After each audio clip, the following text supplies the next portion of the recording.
my dear students. ലൈവിൽ നിങ്ങൾ ചോദിച്ചിട്ടുണ്ടായിരുന്നു MCQ ക്വസ്റ്റ്യൻ ചെയ്തു തരുമോ വീഡിയോ ആയിട്ട് എന്നുള്ളത് അല്ലേ. വളരെ ഇമ്പോർട്ടൻ്റ് ആയിട്ടുള്ള MCQ ക്വസ്റ്റ്യൻസ് ഞാൻ പറഞ്ഞിട്ടുണ്ടായിരുന്നു. നമ്മൾ ഓൾറെഡി പ്ലാൻ ചെയ്തിട്ടുണ്ട് MCQ ക്വസ്റ്റ്യൻ എന്നുള്ളത്. സോ വളരെ ഇമ്പോർട്ടൻ്റ് ആയിട്ട് നിങ്ങൾ സ്റ്റിക്ക് ഓൺ ചെയ്ത് പഠിക്കേണ്ട MCQ ക്വസ്റ്റ്യൻസ് ഏതൊക്കെ എന്നുള്ളത് ജസ്റ്റ് ഒന്ന് നോക്കാം. ഓക്കെ, സോ ഫസ്റ്റ് ക്വസ്റ്റ്യൻ എന്ന് പറയുന്നത് Fanu, Fara and Mustu are partners sharing profits in the ratio of 5:4:1. Mustu retires. The new ratio between Fanu and Farah തമ്മിലുള്ള ന്യൂ റേഷ്യോ എന്താ എന്നുള്ളതാണ് ക്വസ്റ്റ്യൻ. ഓക്കെ, അപ്പോൾ ഇതിൽ ഒരു ചെറിയ പ്രത്യേകത എന്ന് പറയുന്നത് 2023 ചോദിച്ചിട്ടുള്ള ക്വസ്റ്റ്യൻ ആണെങ്കിലും ഇതിൽ പേര് ഞാനൊന്ന് ജസ്റ്റ് മാറ്റിയിട്ടുണ്ട്. എൻ്റെ BEd ഫ്രണ്ട്സിൻ്റെ പേരാണ് കൊടുത്തിട്ടുള്ളത്. ജസ്റ്റ് അവർ വീഡിയോസ് ഒക്കെ കാണുന്ന കാരണം ജസ്റ്റ് അവർക്ക് വേണ്ടിയിട്ട് ഒന്ന് ഡെഡിക്കേറ്റ് ചെയ്തിട്ടുള്ളൊരു ക്വസ്റ്റ്യൻ ആണത് കേട്ടോ. ഓക്കെ, സോ ഫനു, ഫറ, മുസ്തു, അതിൽ മുസ്തു ആണ് റിട്ടയർ ചെയ്തിട്ടുള്ളത്. ആൻഡ് ഫനു ആൻഡ് ഫറയാണ് റിമൈനിങ് പാർട്ട്നേഴ്സ്. അപ്പോൾ അവരുടെ ന്യൂ റേഷ്യോ എന്താന്നുള്ളതാണ് ക്വസ്റ്റ്യൻ. അപ്പോൾ നമുക്കറിയാം ഇവിടെ നമുക്ക് എന്ത് തന്നിട്ടില്ല, ഗെയിനിങ് റേഷ്യോ ഒന്നും തന്നിട്ടില്ല, ഓൾഡ് റേഷ്യോ മാത്രമേ തന്നിട്ടുള്ളൂ.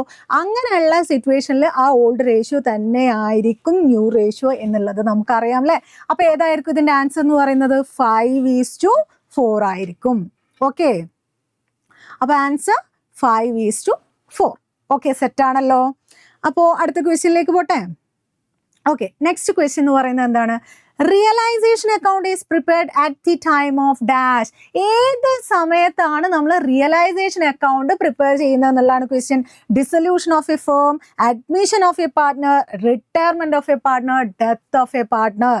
ഈ അഡ്മിഷൻ, റിട്ടയർമെന്റ്, ഡെത്തിന്റെ എല്ലാ സിറ്റുവേഷനിലും നമ്മൾ പ്രിപ്പയർ ചെയ്യുന്ന അക്കൗണ്ട് ഏതായിരുന്നു? നമുക്കറിയാം ഏതായിരുന്നു?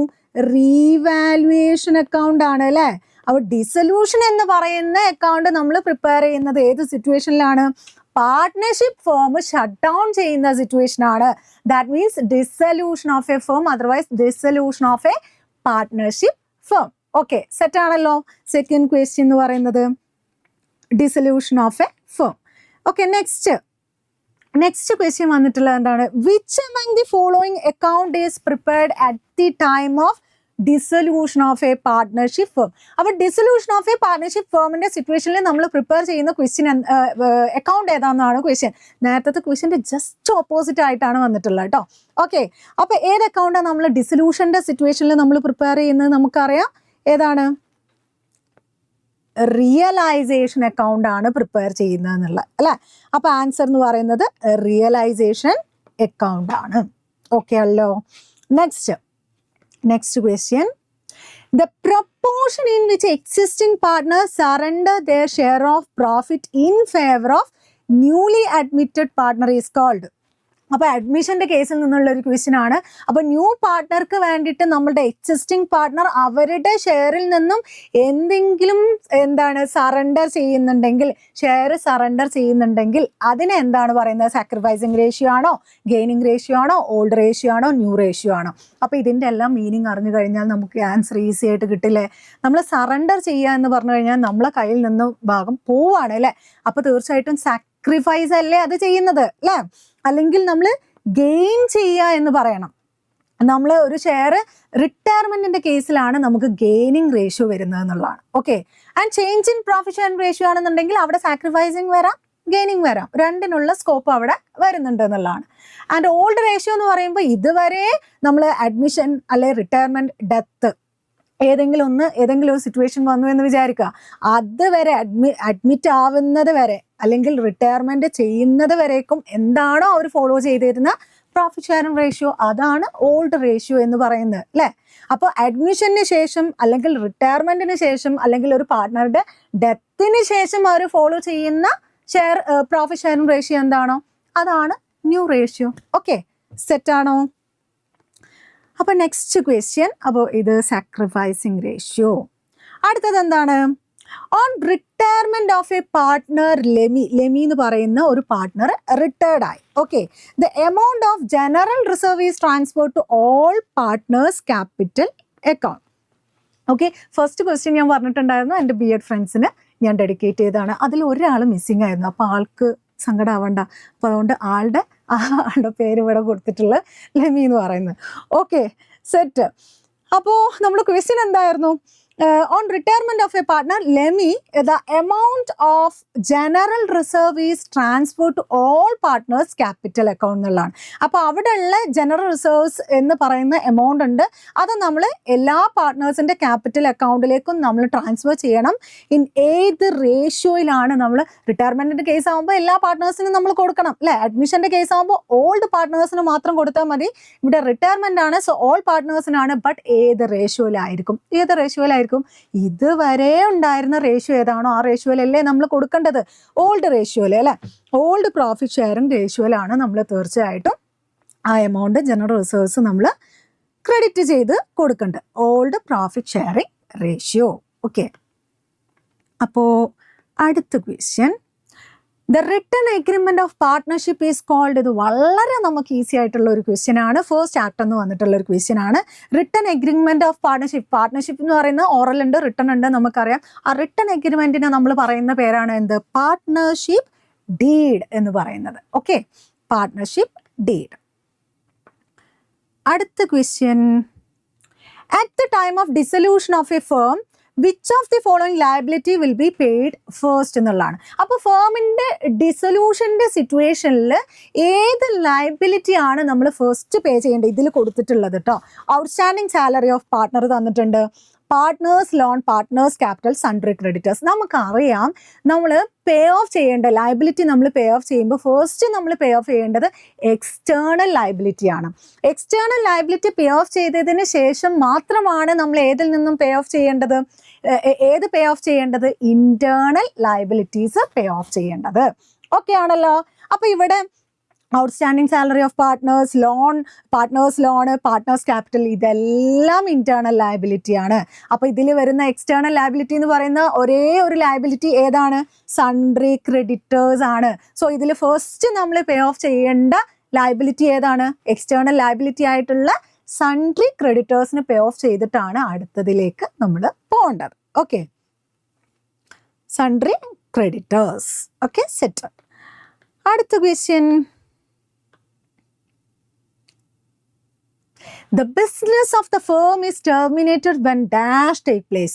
ഏത് സിറ്റുവേഷനിലാണ് നമ്മൾ ബിസിനസ് ഫേമിൻ്റെ ആ ബിസിനസ് നമ്മൾ ടെർമിനേറ്റ് ചെയ്യാന്ന് പറയുന്ന ആ സിറ്റുവേഷൻ ഏതാ എന്നുള്ളതാണ് ക്വസ്റ്റ്യൻ. ഏതാണ്? ഡിസൊല്യൂഷൻ ഓഫ് എ പാർട്ട്ണർഷിപ്പ് ആണോ, റിട്ടയർമെന്റ് ഓഫ് എ പാർട്ട്ണർ ആണോ, ഡെത്ത് ഓഫ് എ പാർട്ട്ണർ ആണോ, ഡിസൊല്യൂഷൻ ഓഫ് എ ഫേം ആണോ? അപ്പോൾ ഒരു ബിസിനസ് സ്റ്റോപ്പ് ചെയ്തു എന്ന് പറയുമ്പോൾ നമുക്കറിയാം ഡിസൊല്യൂഷൻ ഓഫ് എ ഫേം ആണ്, otherwise dissolution of a partnership firm ആണ്. ഡിസൊല്യൂഷൻ ഓഫ് എ പാർട്ട്ണർഷിപ്പും ഡിസൊല്യൂഷൻ ഓഫ് എ ഫേമും ആണ് ഓൾവേസ് ഇതിൽ സ്റ്റുഡൻസ് മിസ്റ്റേക്ക് വരുത്തുന്നത്. ഓക്കെ, അപ്പോൾ അതിൻ്റെ ഡിഫറൻസിയേഷൻ നമ്മൾ എല്ലാ വീഡിയോസിലും നമ്മൾ പറഞ്ഞിട്ടുണ്ടായിരുന്നു.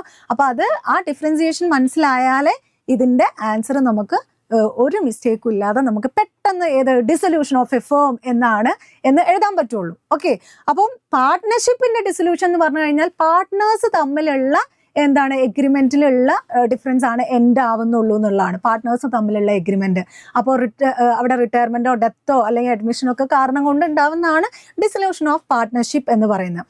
ഫേം ആണെന്നുണ്ടെങ്കിലോ എല്ലാ പാർട്ട്നേഴ്സും അവിടെ ബിസിനസ്സേ സ്റ്റോപ്പ് ചെയ്യാണ്.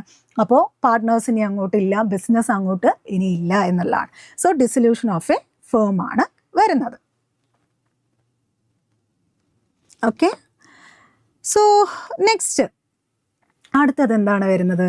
Good will brought in by the incoming partner in cash is credited to dash. Okay, incoming partner കൊണ്ടുവന്നിട്ടുള്ള ഗുഡ് വില്ല് നമ്മൾ ഏതിലേക്കാണ് നമ്മൾ ക്രെഡിറ്റ് ചെയ്ത് കൊടുക്കേണ്ടത്? Old partners capital account in sacrificing ratio, old partners capital account in new ratio, new partners capital account in gaining ratio, new partners capital account in new ratio. എങ്ങനെയാണ്? ഒരു good will brought in അഡ്മിഷൻ്റെ കേസാണ് അല്ലേ. Incoming partner എന്ന് പറഞ്ഞു കഴിഞ്ഞാൽ എന്താണ്? New partner ആണ്. അപ്പം ന്യൂ പാർട്ട്ണർ നമുക്കറിയാം ഗുഡ് വില്ല് കോൺട്രിബ്യൂട്ട് ചെയ്യണം, അവരുടെ ഫ്യൂച്ചറിലുള്ള പ്രോഫിറ്റിലുള്ള ഷെയർ അവർക്ക് കിട്ടണം എന്നുണ്ടെങ്കിൽ അവർ തീർച്ചയായിട്ടും എന്ത് കോൺട്രിബ്യൂട്ട് ചെയ്യണം? ഗുഡ് വില്ല് കോൺട്രിബ്യൂട്ട് ചെയ്യണം. ഈ ഗുഡ് വില്ല് കോൺട്രിബ്യൂട്ട് ചെയ്യുക എന്ന് പറയുമ്പോൾ ആർക്ക് കൊടുക്കാൻ വേണ്ടിയിട്ടാണ്? ആർക്കാണത്? Sacrificing partners. ന്യൂ പാർട്ട്ണർ വരുന്നത് കാരണം അവിടെ സാക്രിഫൈസ് അനുഭവിക്കുന്ന സെർട്ടൻ പാർട്ട്നേഴ്സ് ഉണ്ടാവാം അല്ലേ. അപ്പോൾ ആ സാക്രിഫൈസിങ് പാർട്ട്നേഴ്സിനാണ് അത് കൊടുക്കേണ്ടതെന്നുള്ളതാണ്. അപ്പോൾ എന്ത് റേഷ്യോയിലായിരിക്കും കൊടുക്കേണ്ടത്? തീർച്ചയായിട്ടും സാക്രിഫൈസിങ് റേഷ്യോയിലായിരിക്കും എന്നുള്ളതാണ്. ഇവിടെ നമുക്ക് സാക്രിഫൈസിങ് പാർട്ട്നേഴ്സ് എന്ന് മെൻഷൻ ചെയ്തിട്ടില്ല, ഇൻസ്റ്റെഡ് ഓൾഡ് പാർട്ട്നേഴ്സ് എന്നുള്ളത് തന്നെയാണ്. നമുക്കറിയാം ചില ക്വസ്റ്റ്യനിലൊക്കെ ഓൾഡ് പാർട്ട്നേഴ്സ്, ഇപ്പോൾ 2 ഓൾഡ് പാർട്ട്നേഴ്സ് ആണുള്ളെങ്കിൽ ആ 2 ഓൾഡ് പാർട്ട്നേഴ്സും സാക്രിഫൈസിങ് പാർട്ട്നേഴ്സ് ആവാന്നുള്ളത് നമുക്കറിയാം അല്ലേ. So old partners capital account in sacrificing ratio എന്നുള്ളതാണ് ആൻസർ വരുന്നത്. ഓക്കെ ആണല്ലോ? Okay, set. ഇനി അടുത്ത old partners capital account in sacrificing ratio. Sometimes നമുക്ക് answer sacrificing partners in sacrificing ratio ആണെന്നുണ്ടെങ്കിൽ അതാണ് ഒന്നും കൂടി എക്സാക്ട് എന്ന് പറയുന്നത്. ഓക്കെ, അപ്പം നമുക്ക് എക്സാക്ട് ആയിട്ട് ആ ഓപ്ഷനിൽ വന്നിട്ടുള്ള ഏതാണോ അതാണ് നമ്മൾ പിക്ക് ചെയ്യേണ്ടത്. Okay, set. ഓക്കെ, അപ്പോൾ ലാസ്റ്റ് ക്വസ്റ്റ്യനിലേക്ക് കിടക്കാം നമുക്ക്. When a fixed amount is withdrawn at the beginning of every month. Withdraw എന്ന് പറയുന്ന ഡ്രോയിങ്സ് എന്ന് പറയുന്നത് ഓൾവേസ് ചോദിക്കുന്ന ഒരു ക്വസ്റ്റ്യൻ ആണ് ഡ്രോയിങ്സ് എന്ന് പറയുന്നത്. ഓക്കെ, ഇതും ഫസ്റ്റ് ചാപ്റ്ററിൽ നിന്ന് വന്നിട്ടുള്ള ക്വസ്റ്റ്യൻ ആണ്. പിന്നെ ഫിക്സ്ഡ് എമൗണ്ട് ആണ് വിഡ്രോ ചെയ്യുന്നത് at the beginning of every month. എല്ലാ മാസവും ബിഗിനിങ്ങിലാണ് വിഡ്രോ ചെയ്യുന്നത്.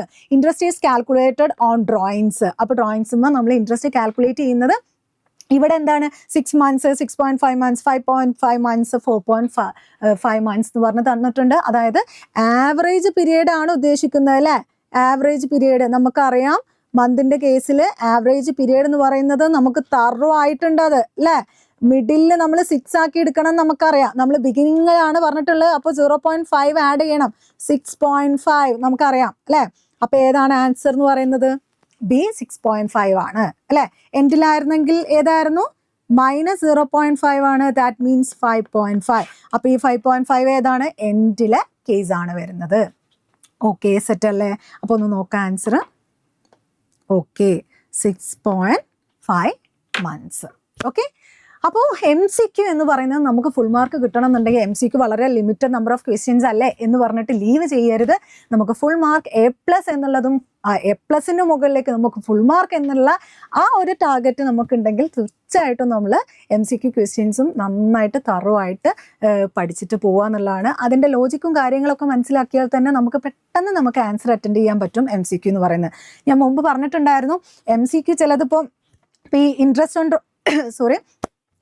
ഡ്രോയിങ്സ് നമുക്ക് കാൽക്കുലേറ്റ് ചെയ്യാൻ നമുക്ക് 4 മാർക്കിന് 3 മാർക്സിനൊക്കെ വരുന്നുണ്ട് അല്ലേ. 3 മാർക്സിന് വരിക എന്ന് പറയുമ്പോൾ ഈ ഇത് 1 മാർക്കിന് മാത്രമേ ഉള്ളൂ എന്ന് വിചാരിച്ച് നിൽക്കരുത്. 3 മാർക്സിനും വരുന്നുണ്ടെങ്കിൽ ഈ 1 മാർക്കിനുള്ള പഠിച്ച് സെറ്റായി കഴിഞ്ഞാൽ നമുക്കത് 3 മാർക്കിലേക്കും നമുക്ക് ചിലത് 6 മാർക്കിലേക്കും ഒക്കെ ഉള്ള ഒരു വേ ആണ് എന്നുള്ളതാണ്.